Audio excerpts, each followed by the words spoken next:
I don't understand how we let the most unoriginal movie that hit theaters in the past few years make over $300 million in its opening weekend. Everybody that saw the Snow White remake had so much negative shit to say about it. Then on the other end, they're like, oh yeah, but Stitch is the GOAT, so we gotta go ahead and watch this movie real quick.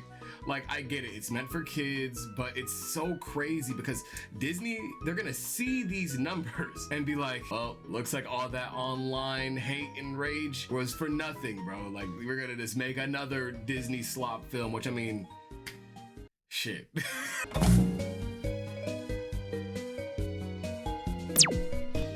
Yo, what is up, everybody? My name is 4-Star Amon. Welcome back to another episode of Too Many Frames, the show where we talk about video games, anime, and everything else in between. Not too much really happening on this episode, but I do want to dive in a little bit deeper on some of the topics today. So let's go ahead and jump right into it. So a couple days ago, we received a gameplay trailer for Fakumram for Tekken 8, in which he's releasing on July 7th. Alongside this announcement, we also ended up getting an announcement that Armor King was going to return to Tekken 8 in the fall. He was mentioned in Tekken 7, but hasn't been playable since Tekken 2, so this will be his first playable appearance in almost 30 years. Now the next playable character is said to be a new character to the franchise. I'm curious as to whether it'll be another collaboration or just a new character that's from the Tekken series. If it is a new collab character, a lot of people want to see Tifa Lockhart from Final Fantasy VII or Goro Majima from the Yakuza series. I'd personally be fine with either, but realistically, I do think it's going to be a character that is from the Tekken universe specifically.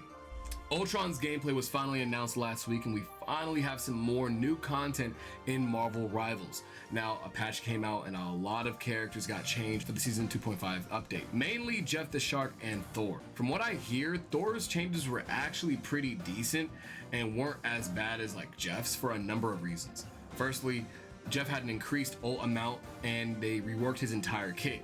So now he can heal and damage at the same time with his left click, which will also end up making his ult charge faster than before. His bubbles got reduced from 6 to a maximum of 3, and he has a shortened time that he can die for. Now, I'm personally a fan of these changes, but the craziest thing that I've seen was his team up with Storm. I've been seeing in some people's streams with early access to the game, the Sharknado ult team up, and it's extremely oppressive. Now, aside from Jeff, Ultron looks extremely good. A support that can fly and has a reliable amount of damage is very welcome to me. He has an Orb of Harmony seemingly like Zenyatta from Overwatch, so it looks like he'll be able to actually be a really good third support that can work in the triple support meta as a DPS healer hybrid.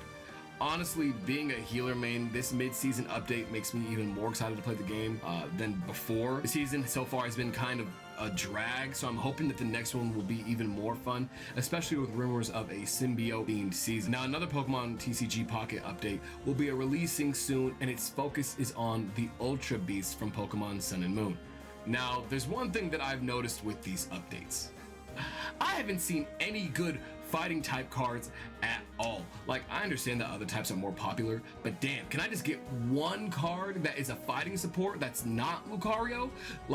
Pissimian was cool, as an addition to the game, but him being an EX Pokemon makes him feel so much worse to use when its whole gimmick is dying and passing on energy to another Pokemon. All for his attack to require 2 energy? I know they can do better, but they probably just want me to use Rampardos until the end of the year. Now, I already did a live reaction to the 2.0 update for Zenless Zone Zero, but I'll summarize what I saw here. For an anniversary update, they did a pretty good job. A huge update that has improved gameplay mechanics like the increased size of maps with enhanced exploration, updates for older characters so they don't get outclassed by power creep, and a way for new players to skip all the bullshit and go straight to Season 2 and play all the new stuff, and then later on, if they want, come back to Season 1 after they've seen all the new updates and stuff. They're even giving you a free S-rank character if you're choosing, with a couple of limitations. Now, if you really didn't fuck with Zenless Zone Zero before or fell off because it wasn't keeping your attention, this is probably the right time to get back into it. I'm personally planning on streaming me catching up to the game in time for the new update in a few hours after this video drops. So if you want to hang out, then make sure to check the channel to see if I'm streaming later on, or if you want, just check the VOD after a little bit in the live tab on the channel. Now, the last thing I wanted to talk about was actually, well, lo and behold, Nintendo Switch 2 news, but it's not news that is like important. It's news about my Nintendo Switch 2. So I just wanted to say this just because I thought it was extremely funny how this like turn of events ended up happening. So originally I got my Switch 2 pre-order with Walmart, and I fell asleep while waiting in line, and I woke up to the pre-order button just being there, and I was like, all right, cool, pressed it, got my pre-order. I was chilling for a few months. Well, not a few months, like for like a month, up until like a week or two ago, where my card got lost, and it was the card that I used to pre-order the Switch 2 from Walmart. Now, this wouldn't have usually been an issue because I know that you could just edit and change the card for the update, but you can't.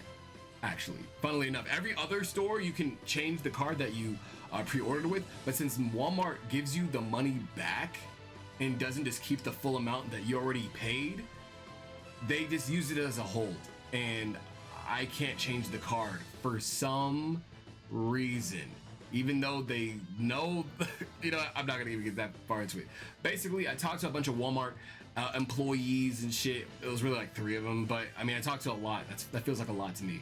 And they basically told me, hey man, you're gonna have to cancel your order because it's gonna end up canceling on its own anyways if you don't have the card. Now, my friend works at Walmart, and I asked him, I'm like, hey Ivan, are you sure that this shit isn't gonna go through? You guys can't just like change my card like on the other side? And he was like, nah, it's not gonna work, yada yada yada. So I'm just like sitting here like, damn, I'm gonna really have to cancel this shit, but how the fuck else am I going to get my Switch 2? Basically, I mean, this is nothing too crazy, but for me it is. I think for the average person, they might be like, oh, okay, yeah, I mean, if you want to get a console, it's probably the only way you can do it. If you want to get it day one, I'm gonna have to camp outside of a fucking GameStop like a whole like 20 plus hours before the stores even allow the pre-orders to go through at GameStop. So or not even pre-orders, just I guess orders, because I guess they're doing a thing for like a midnight release. So at 3 o'clock p.m. PST, you'll be able to buy your Switch 2 and then come back later on at 9 p.m. to get your order, I guess. I don't know. I'm hoping that everything goes swimmingly. My friend is going to be there with me. This is the same guy that I went to the Nintendo Switch 2 preview event with, and he ended up getting his shit canceled at Walmart. So if this ends up telling you anything, do not go to Walmart for your fucking pre-orders, man. Damn it. They fucking with me. They fucking with my Switch 2, bro. And I talked so much shit.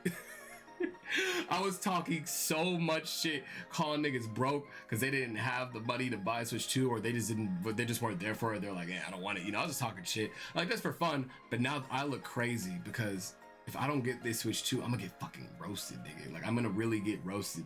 So please pray for me.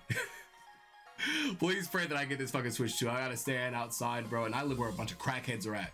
Like a bunch of them. Like bro, like Crackhead Central is the street that the GameStop is on, so I gotta just be chilling out with the homeless people, man. Fuck, this is pissing me off. Damn it. Anyways, with that being the case, that's gonna be the end of today's episode of Too Many Frames. If you liked it, click a like, subscribe, hit the notification bell, all that good shit, and I'll see you guys in the next episode. Peace out.